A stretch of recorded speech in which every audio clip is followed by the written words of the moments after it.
Nagbi-video ako, Bet. Kayo ang ano, bida ngayon sa aking, ano. Sandbar. Sige nga, kung ikaw ang promotor ng Romblon, Bon. Okay, go on. Paano ka mag-explain? Si Bobet ang the best explanation. Sige, i-explain mo ang eto sa mga next na pupunta dito. Go. Sa mga next na pumunta dito sa Pagod, kaya ano, phenomenon na nangyari doon.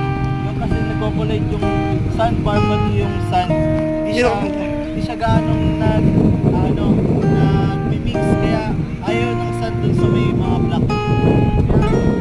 Kaya nag-ano sila nagko-collide. Okay? The midst, word of the day is the middle of the mist.